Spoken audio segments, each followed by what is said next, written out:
Hello everyone, मेरे YouTube channel BRS study point में आप सभी का स्वागत है। जैसा कि आप सभी को पता है कि आपकी पॉलिटेक्निक की इवेंट सेमेस्टर की मुख्य परीक्षा जून 2023 में प्रस्तावित है। ठीक है, तो आपको बता दूं कि इलेक्ट्रिकल इंजीनियरिंग सेकेंड सेमेस्टर में जो भी स्टूडेंट्स पढ़ रहे हैं, आप लोगों के यहाँ एक सब्जेक्ट चलता है एनालॉग इलेक्ट्रॉनिक्स, जो कि बहुत इम्पॉर्टेंट है, टेक्निकल सब्जेक्ट है आपका। ठीक है, वैसे बेसिकली एनालॉग इलेक्ट्रॉनिक्स जो है वो इलेक्ट्रॉनिक्स का सब्जेक्ट है, लेकिन आपको यहाँ पे बेसिक कंपोनेंट्स के बारे में बताया गया है कि समझने के लिए कि कैसे मतलब कि डायोड जैसे यूज कर रहे हैं, ट्रांजिस्टर है आपका, मॉसफेट फेट। ठीक है, ये सब कैसे यूजेस करेंगे आपको जब आप कोई सर्किट डिज़ाइन करेंगे। ठीक है, तो ये जो आपको जो सब्जेक्ट है बहुत इंपॉर्टेंट है आपके मतलब कि नॉलेज के पर्पज़ से। तो मैं आपके लिए यहाँ पे लाया हूँ एनालॉग इलेक्ट्रॉनिक्स का जो ओल्ड पेपर है 2022 का, जून 2022 में जो परीक्षा संपन्न हुई थी। तो आप देख पाएंगे कि आपका एग्ज़ाम पैटर्न कैसा रहा है, किस किस पोर्शन से ज़्यादा क्वेश्चन टच किए गए हैं। ठीक है, तो आपको बता दूं कि जो आपका सब्जेक्ट है एनालॉग इलेक्ट्रॉनिक्स, इसकी जो टाइमिंग होगी वो है 2.5 घंटे। कितनी है? 2.5 घंटे। ठीक है, ये सभी पेपर आपके जनरली क्या हैं कि 2.5 घंटे के ही होते हैं। और इसके लिए जो मैक्सिमम मार्क्स होगा वो कितना होगा? 50 का। ठीक है, और क्वेश्चन इस सभी पेपर के लिए जनरली क्या है, 5 क्वेश्चन आते हैं। तो इसमें भी क्या होगा कि 5 क्वेश्चन ही आए हुए हैं, तो क्वेश्चन टोटल हो जाएंगे आपके 5। ठीक है, और एक क्वेश्चन में जनरली 2 पार्ट होते हैं, तो जनरली 2 पार्ट ही होंगे। तो आपको क्या होगा, 5 नंबर का एक क्वेश्चन हो, एक पार्ट हो गया। इस प्रकार से अगर आप देखेंगे तो आपका टोटल क्या होगा, 10 मार्क्स का एक क्वेश्चन होगा। तो इस प्रकार से 5 क्वेश्चन आपके कितने हो गए? 50 मार्क्स के हो गए। ठीक है, अब मैं आपको बता दूं यहाँ पर कि अगर आप चाहते हैं कि आपकी किसी भी सब्जेक्ट में, ये एनालॉग इलेक्ट्रॉनिक्स के अलावा कोई भी सब्जेक्ट है, तो आपको करना क्या है कि 3 साल के पेपर जो है आपको वो पढ़ने हैं। ठीक है, लास्ट 3 ईयर्स के। क्योंकि मैं इसलिए कह रहा हूँ कि जो मैंने ऑब्ज़र्व किया है और देखा है पेपर कि जो क्वेश्चन सेटअप किया जाता है, जो बनाया जाते हैं, जो एग्जामिनर होते हैं जो क्वेश्चन बनाते हैं, ठीक है, वो क्या करते हैं कि लास्ट ईयर के जो क्वेश्चन होते हैं, ठीक है, उसको क्या करते हैं, वहाँ से देखते हैं और वहीं से सेटअप करते हैं। तो ये मान चलो आपकी 50% के आसपास आपके रिपीटेड क्वेश्चन होते हैं। ठीक है, तो इसी कड़ी में मैं आपको लाया हूँ 2022 का एक क्वेश्चन पेपर है, और इसके बाद 2021 2020 का भी क्वेश्चन मैं आपको प्रोवाइड कराऊंगा। ठीक है, और आपको करना क्या है कि ये 3 साल के क्वेश्चन अगर आप पढ़ लेते हैं तो ये श्योर है कि आपकी जो बैक है वो नहीं लगेगी, आप फेल नहीं होंगे। ठीक है, तो आप हमारे YouTube channel BRS study point को आप सब्सक्राइब कर लीजिए और इसको बेल आइकन भी प्रेस कर लिए, ताकि आपको जब भी कोई क्वेश्चन पेपर या कोई भी इंफॉर्मेशन है पॉलिटेक्निक से, तो आपके पास वो सबसे पहले आप पहुंच जाएगी। ठीक है, तो आपको क्या करना है कि यहाँ पर ये 3 साल के क्वेश्चन आपको तैयार करने हैं। तो अभी मैं आपको दिखाऊंगा आगे कि आपका जो ये एनालॉग इलेक्ट्रॉनिक सब्जेक्ट है, इसका सिलेबस क्या है। ठीक है, इसका आप सिलेबस देख लेंगे। उसके बाद क्या है कि सिलेबस के बाद क्वेश्चन पेपर आपको हम दिखाएंगे यहाँ पर। ठीक है, तो आइए देखते हैं सिलेबस क्या है। तो इसमें बता दूँ आपके टोटल जो चैप्टर हैं वो कितने हैं, 6 चैप्टर हैं। ठीक है, 6 यूनिट हैं, जिसे हम कहते हैं चैप्टर भी कह लो या यूनिट कह लो। तो यहाँ पे जो पहला चैप्टर आपका क्या है, सेमीकंडक्टर डायोड है। ठीक है, जिसमें हमें क्या है कि डायोड के बारे में पढ़ना है, forward bias reverse bias, diode होता क्या है, डिफरेंट टाइप के डायोड्स होते हैं, और रेक्टिफायर क्या होता है, ये सब टॉपिक आपको यहाँ पे पढ़ना है। ठीक है, सेमीकंडक्टर डायोड में। तो आप इसको देख लीजिए कि सिलेबस ये क्या है यहाँ पर, और इसमें कहाँ से क्वेश्चन पुटअप किया गया है। मैं आपको एग्ज़ाम से पहले एक इम्पॉर्टेंट क्वेश्चन कुछ बताऊंगा आपको कि आप उतना पढ़ लो, आपके बैक नहीं आएगा, बहुत अच्छे मार्क्स आप गेन करोगे। ठीक है, ये है आपका सेकेंड यूनिट जो है बाईपोलर ट्रांजिस्टर। ठीक है, इसको हम क्या बोलते हैं, बीजेटी बोलते हैं, बाईपोलर जंक्शन ट्रांजिस्टर।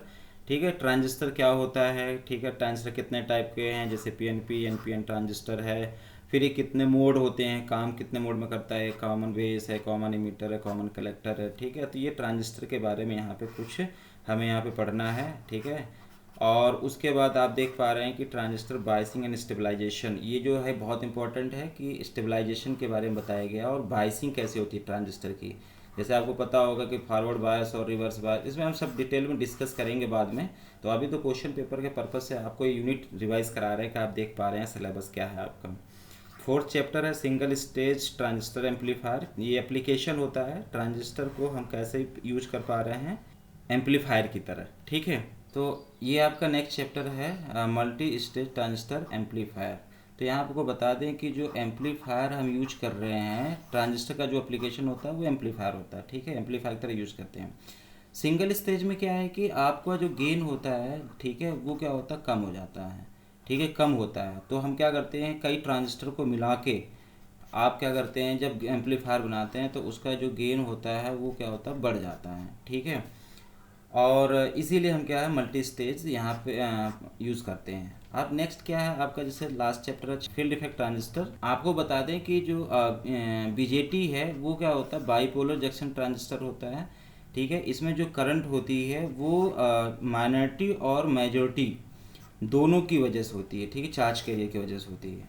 और जो फील्ड इफेक्ट ट्रांजिस्टर होता है ये क्या होता है, यूनिपोलर होता है, ठीक है। कैसा होता है, यूनिपोलर होता है, ठीक है। और यूनिपोलर में जो करंट होती है, ठीक है, वो केवल मेजॉरिटी चार्ज कैरियर्स की वजह से होती है, ठीक है। किसकी वजह से, मेजॉरिटी। मेजॉरिटी में या तो वो होल्स होंगे या क्या होंगे, इलेक्ट्रॉन्स होंगे, ठीक है। तो इसके बारे में कुछ पढ़ना है, जैसे टाइप्स है इसके, JFET junction field effect transistor है, ठीक है। उसके बाद आपको क्या है, मॉसफेट है। और आप ये इसमें बहुत इंपॉर्टेंट है कि कंपैरिजन कभी कभी पूछता है एग्जाम में, ठीक है।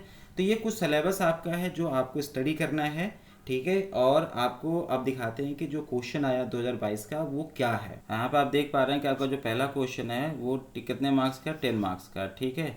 और इसमें क्या कर रहा है कि 2 पार्ट केवल करने हैं, 3 पार्ट दिए हुए हैं ABC, 3 में से 2 करने हैं, और एक पार्ट जो है वो कितने, 5 नंबर का है, ठीक है।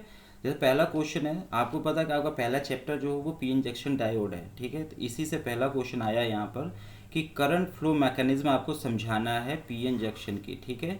पीएन जंक्शन डायोड की करंट मैकेनिज्म समझाना है। अब आपको पता है कि जो पीएन जंक्शन होता है ये ऐसे बनता है, आपको पी टाइप सेमीकंडक्टर और एन टाइप सेमीकंडक्टर को हम जब जोड़ते हैं तो ये क्या होता है, पीएन जंक्शन, यहाँ पर हम देख पा रहे हैं डायोड बनता है, ठीक है।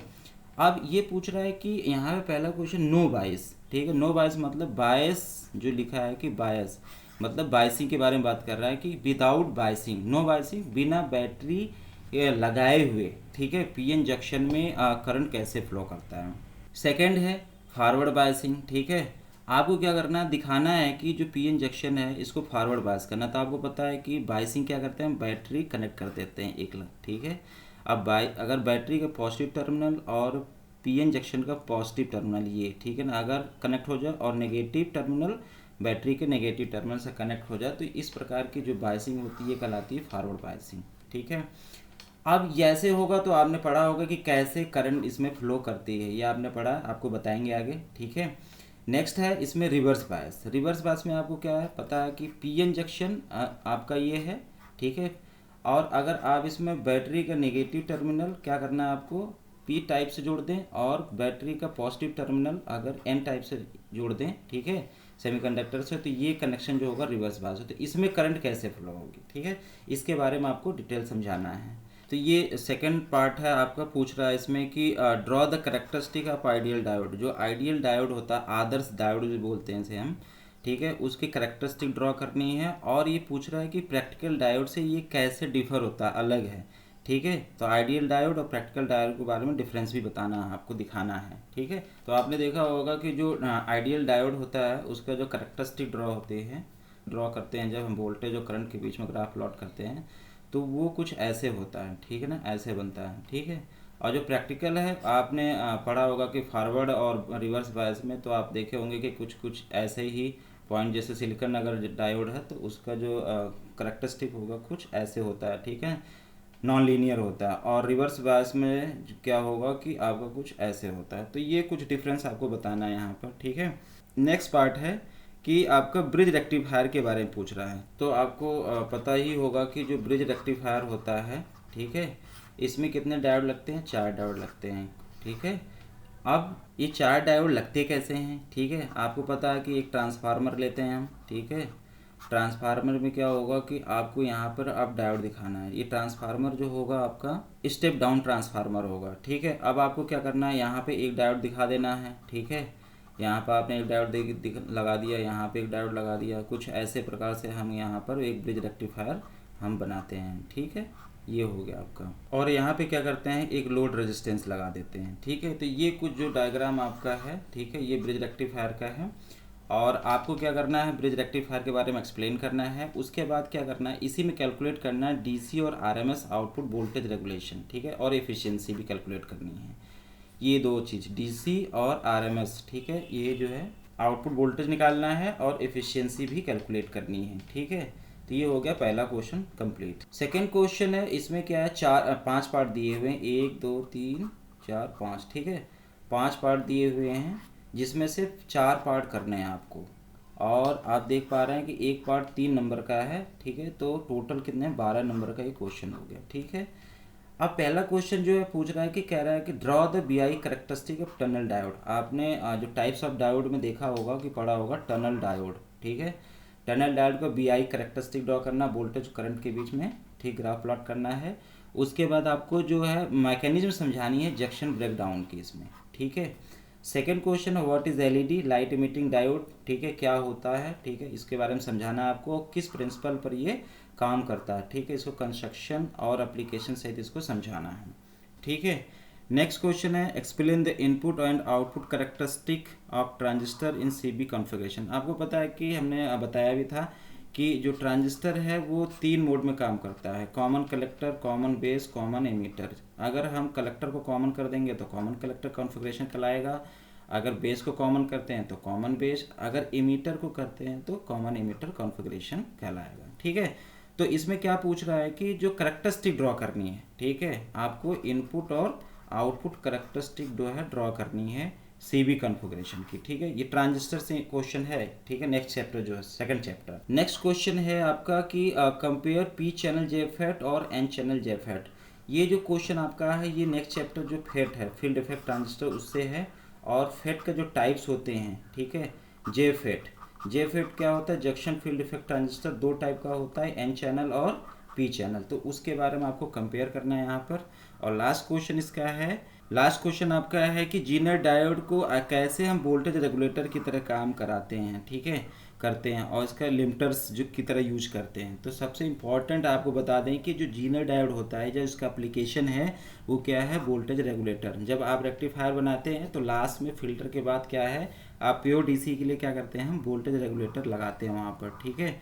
वोल्टेज रेगुलेटर नहीं लगाएंगे तो आपको प्योर डीसी और या कहेंगे कांस्टेंट डीसी आपको नहीं मिलेगी। तो ये इंपॉर्टेंट है, वाइवा में पूछा जाता है कि जीनर डायोड का एप्लीकेशन क्या है, तो आपको बताना होगा वोल्टेज रेगुलेटर की तरह, ठीक, इसको हम काम कराते हैं, ठीक। नेक्स्ट क्वेश्चन है, ये तीसरा क्वेश्चन क्या है, 3 पार्ट करने हैं इसको, और पार्ट दिए हैं 4, ए बी सी डी 4, ठीक है। एक पार्ट कितने, 4 मार्क्स का है, तो ये भी टोटल 12 मार्क्स का है, और सेकंड क्वेश्चन भी 12 मार्क्स का था, ठीक है। तो यहाँ पे जो क्वेश्चन पूछा है कि explain the need of biasing A transistor. Transistor आपने पढ़ा है सेकंड चैप्टर, उसमें बायसिंग की क्या जरूरत पड़ेगी, बायसिंग क्यों करते हैं, ठीक है, इसके बारे में आपको एक्सप्लेन करना है, ठीक है। और इसमें नेक्स्ट पूछा है कि factor responsibility of the instability of operating point, ठीक है, कौन कौन से फैक्टर है जो रिस्पॉन्सिबल होते हैं ऑपरेटिंग पॉइंट को इनस्टेबल करने के लिए, ठीक है। तो आप ये क्वेश्चन दिया हुआ है, तो आपको क्या करना है, बुक से इसको पढ़ना है बढ़िया से कि ऑपरेटिंग, क्योंकि लंबा सा पोर्शन है ये, कि ऑपरेटिंग पॉइंट को कौन कौन से फैक्टर होते हैं जो डिस्टर्ब करते हैं, ठीक है, ये भी आपको वहाँ पे मिल जाएगा, ठीक है। नेक्स्ट क्वेश्चन है what are the methods of transistor biasing, कौन कौन से मेथड हैं यहाँ बायसिंग के, ठीक है, एक्सप्लेन करिए। कि क्विसेंट पॉइंट, जिसे हम क्यू पॉइंट भी कहते हैं, ये भी आप देख लेंगे, बुक में बहुत अच्छे से एक्सप्लेन किया है। और नहीं तो आप हमारी वीडियो देखते रहिए, अभी मैं जल्दी ही पूरा डायोड ट्रांजिस्टर फेट पर एक वीडियो बनाने वाला हूँ सीरीज में, ठीक है, एग्जाम के पर्पज से। तो आप लोग हमारी वीडियो लगातार देखते रहिए। बीआरएस स्टडी पॉइंट जो हमारा यूट्यूब चैनल है उसको आप सब्सक्राइब कर लीजिए, तो आपको लेटेस्ट इन्फॉर्मेशन आपको मिलती रहेगी, ठीक है। नेक्स्ट क्वेश्चन है थर्ड, आपको क्या करना है यहाँ पे कि एक्सप्लेन करना है जो use of Thevenin theorem to determine operating point in a voltage divider biasing circuit. तो ये कह रहा है कि जो बायसिंग है एक हमारी होती है वोल्टेज डिवाइडर, ठीक है, वोल्टेज डिवाइडर बायसिंग। तो उसमें क्या होता है कि आप देखे होंगे कि कुछ इस प्रकार से हम यहाँ पर लिखते हैं कि R1 और ये होता है R2, ठीक है, यहाँ पर कुछ VCC लगा देते हैं, यहाँ पे ग्राउंड लगाते हैं। तो ये इस वाले कॉन्सेप्ट में क्या है, थेवेनिन थ्योरम यूज होती है। तो वहाँ पे आपको समझाना है कि कैसे मतलब इसका यूज हो रहा है यहाँ पर, तो इसको एक्सप्लेन करना है आपको, ठीक है। नेक्स्ट है आपका कि draw the simple circuit of common emitter amplifier and its operation. आपको यहाँ पर कॉमन इमीटर एम्पलीफायर, क्योंकि आपको पता है कि ट्रांजिस्टर का यूज एम्पलीफायर की तरह यूज करते हैं हम, ठीक है, और यहाँ पर कॉमन इमीटर को यूज करते हुए एक एम्पलीफायर बनाना है। ये सबसे इंपॉर्टेंट यहाँ क्वेश्चन है, ये हर साल क्वेश्चन लगभग रिपीटेड होता है, ठीक है। नेक्स्ट क्वेश्चन है फोर्थ। इसमें क्या है कि आपके 3 पार्ट दिए हैं, केवल 2 पार्ट करने हैं, ठीक है। ये क्वेश्चन जो है 4 मार्क्स का है, तो ये टोटल 8 नंबर का हो गया। तो इसमें क्या है, क्वेश्चन पूछा है कि what are the hybrid parameters, H parameter and explain, ठीक है। आपका जो चैप्टर है ट्रांजिस्टर के आगे जब आप जाएंगे तो उसमें देखेंगे कि एच पैरामीटर कैलकुलेट करने के लिए वहाँ पर कुछ फैक्टर्स दिए हुए हैं, तो आप उसको क्या करेंगे, यहाँ पढ़ लेंगे, ठीक है, और एक्सप्लेन करना है इसको। नेक्स्ट है explain physical significance of operating point and also explain AC load line, ठीक है। तो आपको क्या है कि वहाँ पर आपने देखा होगा कि जब लोड लाइन की बात कर रहा है तो कुछ ऐसे हम ग्राफ प्लॉट करते हैं और यहाँ पे कहीं क्यू पॉइंट होता है, ठीक है, क्यू पॉइंट जिसे हम क्वेश्चन पॉइंट भी कहते हैं। तो स्टेबिलिटी होती है, अगर हमारा क्यू पॉइंट इस लाइन मिड जो एसी लोड लाइन है इसके अगर मिड में अगर है तो हम कहते हैं कि हमारा ट्रांजिस्टर फुल्ली स्टेबल है, ठीक है। तो इसके बारे में आप थोड़ा सा पढ़ लेंगे। नेक्स्ट क्वेश्चन है what is the need of multi stage amplifier, briefly explain different type of amplifier coupling. तो आपको बताया हमने जैसे ऊपर की एम्पलीफायर जो होता है सिंगल स्टेज एम्पलीफायर में क्या होता है, गेन जो होता है वो कम होता है, ठीक है। तो यहाँ आवश्यकता क्यों पड़ी, क्योंकि हमें हम चाहते हैं कि हमारा जो ट्रांजिस्टर है उसके जो आउटपुट जो गेन मिलेगा वो ज़्यादा मिले, जो एम्पलीफायर का गेन ज़्यादा हो। तो आपने क्या किया यहाँ पर, कई ट्रांजिस्टर मिला के आपने क्या किया कि जो एम्पलीफायर बनाया, तो देखा कि आप देख पाएंगे कि उसका गेन क्या होगा, बढ़ जाता है, ठीक है ना। तो एक तो ये है कि गेन बढ़ाने के लिए हम मल्टी स्टेज एम्पलीफायर यूज करते हैं, ठीक है। और कपलिंग है, जैसे ट्रांसफार्मर कपलिंग है आपकी, ठीक है, ये बहुत इंपॉर्टेंट इसमें है। आरसी कपलिंग ये यूज होती है, ठीक है। तो ये डिफरेंट टाइप के 3 टाइप की कपलिंग होती है, यहाँ पे आप इसको लिखेंगे। लास्ट क्वेश्चन आपका है कि 5वां क्वेश्चन शॉर्ट नोट्स लिखने हैं, ठीक है। यहाँ आप देखिए अब इसी का जो ये यहाँ पे जो कपलिंग पूछा है, देखो आप उसी का एक आंसर यहाँ मिल गया। पहला क्वेश्चन दिया कि आरसी कपल 2 स्टेज एम्पलीफायर, ठीक है। तो आप देख पा रहे हैं कि यहाँ आरसी कपल के बारे में यहाँ भी वही आंसर लिखना है, यहाँ भी वही लिखना है, ठीक है। और नेक्स्ट पार्ट है loading effect in multi stage amplifier. जो मल्टी स्टेज एम्पलीफायर जब आप बनाते हैं तो उसमें लोडिंग इफेक्ट क्या होता है उसको एक्सप्लेन करना है। और लास्ट पार्ट है इसका आपको ये बहुत इंपॉर्टेंट क्वेश्चन है, ठीक है। ये अक्सर पूछा जाता है कि कंपैरिजन करिए बीजेटी जेफेट मॉसफेट। कभी कभी क्या कहता है कि बीजेटी में और फेट में डिफरेंस बताओ आप, ठीक है। जैसे हमने बताया कि बाइपोलर होता है, यूनिपोलर होता है, ठीक है। इसमें करंट को कंट्रोल करते हैं, इसमें वोल्टेज को कंट्रोल करते हैं, ठीक है।